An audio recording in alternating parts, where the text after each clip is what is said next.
Hello, everybody, and welcome to BC Buckets. I'm at the Bruins, Colin Mitchell, and Portland Trailblazers are on the clock with the number 3 overall pick. Brandon Miller just got picked at number 2. The whole week, the whole 2 weeks, the whole past 3 weeks, Colin, have all been about the Trailblazers trading this pick. Dame wants out, and then Dame wants to stay, and then they're looking to trade him to the Heat. They're looking to trade him here, Yep. there, everywhere. They have the pick. It looks like they're gonna take Scoot Henderson, Yeah, right? you can't take anybody else. You cannot take him in. If he Thompson. falls to 4, I'd be mad as a Pistons fans that we didn't get 4 because Get I 4. love Scoot despite having 2 Yeah, point guards guards already. 2 guards already. It feels like it has to be Scoot Henderson here for it to make any sense. Because even if you can trade him later, right? Yeah. You can trade Lillard later. You need him as your core piece. 2023 NBA draft, the Portland Trailblazers select Scoot Henderson. Yeah, okay. Good pick. Good pick. Fell into the lap of Portland. Let's go. I mean, this is a guy who would have been, in my opinion, the number 1 pick. Basically, I'm sorry, over Cade Cunningham. The past 4 drafts, probably over Cade. Zion Williamson is the only one. Like 20, I think that was that 2019. So the 2019 draft. Since then, I'm taking Scoot Henderson over everybody else as a prospect. Like that's how good this guy is. I know some people have been like, well, the shot has to come around, and sure, you're right, it does. But at the end of the day, he's an awesome mid-range shooter. He showed plenty of flashes of being able to shoot the ball and cleaning up the jump shot during the season. I mean, he still shot 32.5% right in 25 games. It's not like he was an awful shooter. And he spent 2 years in G League Ignite, which is, as we know, a very, very capable program in developing NBA talent. So yeah. the athleticism is awesome. I think the defense is going to be awesome. 6'9" wingspan, strong frame. I just buy everything about Scoot Henderson. I love this pick. Yeah, I love the pick too. I'm iffy on you saying he's better than Cade Cunningham, but I probably I concede It's there. close. It's definitely It's close. close. No problem with that.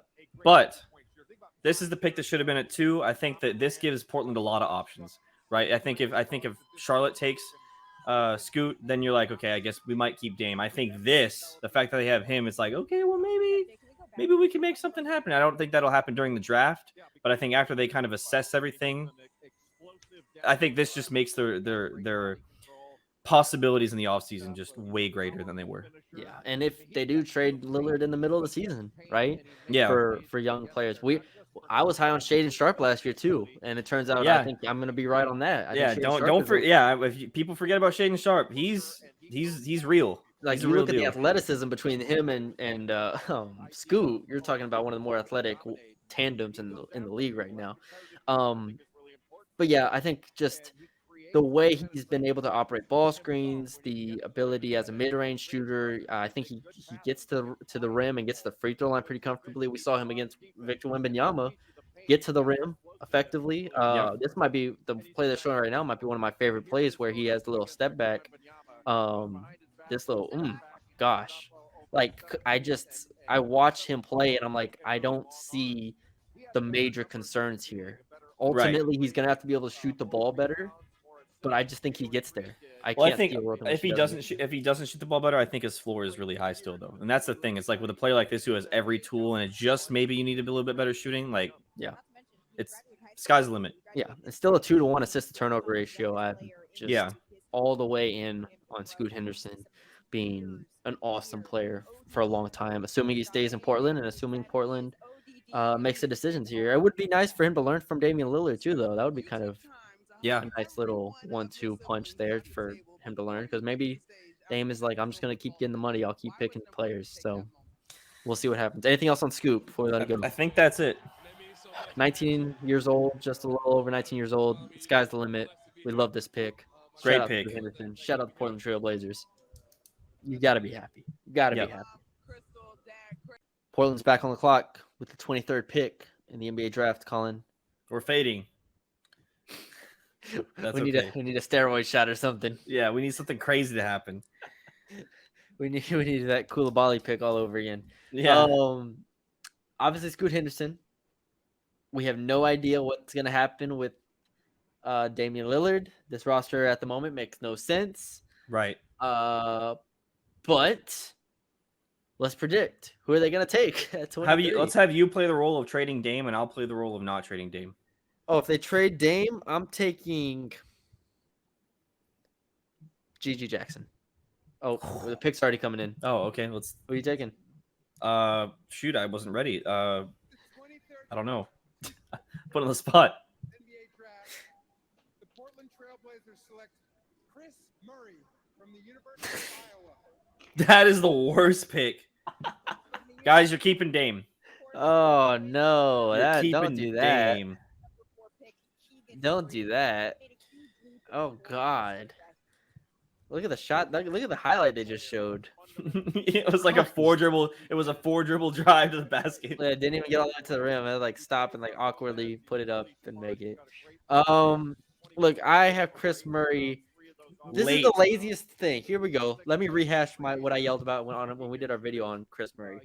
The laziest thing you can do is compare him to his freaking brother. Yeah. All right? He's nothing. I'm not going to say nothing. He is not like his brother. Stop comparing him to his brother. Because you know why? His brother, who is the same age as him, was able to come out a year earlier. And look what he's doing in the NBA right now. He's an elite shooter and is helping a playoff team. You know what Chris Murray is not? An elite shooter that can help a playoff team. Shot 33.5% from three. Mostly on catch and shoot. He's inefficient inside the arc. Like, he has... I just don't... I'm sorry, I didn't mean inefficient inside the arc. I mean, he's inefficient in the way he gets his shots. That's right. Overall. Yeah. Because I actually think he did score once he got there, like that highlight that we jokingly talked about. But he got worse as a catch and shoot shooter as the year went on. And as his career went on, and as a junior or as a sophomore, he shot 39%. As a junior, he shot 33%. He's not quick enough to attack closeouts. He's not quick enough to create his own shot. He's very ground bound as an athlete.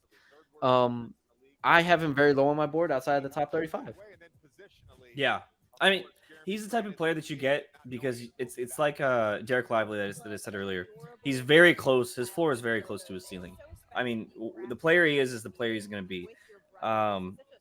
Problem is, I don't know how much of it's going to translate. Like, whereas Derek Lively's elite defense, there's nothing that Chris Murray does at an elite level. It's kind of just that he does everything really good at a college level. Like, you could think of Luka Garza, where it's like he does a lot of good things at the college level, and then he gets to the NBA and does nothing. I mean, yeah, there's catch and shoot upside, but like you said, went down in shooting percentages. Not only that, when he's guarded, his catch and shoot percentage went down to 29%. So I don't know what kind of role he can fulfill in the NBA because he has to be a 3-and-D type of player. Yeah. But I don't know if he can be that. Like, can he be Jay Crowder? I don't know if he can be. Can he be Cam Johnson? I don't think he shoots the ball well enough to be those guys right now. He has to shoot the ball better than what he did in college because a lot of his points came inside of the arc because he wasn't efficient enough behind the 3-point line. Like, that's just bottom line. I think his best trait is right now is defense. Right. And he's not a great defender. He's a fine defender. Right. But that's how he's going to get on the court. And like you said, his numbers inside, like if we look at his stats, he was 66% at the rim, but it's how you get there. Like, he's not getting to the basket in 2 dribbles. And that's a big thing. Like, yeah, you can just kind of use your body in college, but he's also a almost 23-year-old going against players younger than him for the most part, guys who haven't necessarily developed in their bodies. So, yeah, I don't like the pick, especially if you trade Dame. Especially, I hate the pick. Yeah, especially no if you trade upside Dame. here. No upside. We're talking about like at all. So, yeah, we don't love it. Don't love it. At least you have Scoot. At least you have Scoot. Great pick.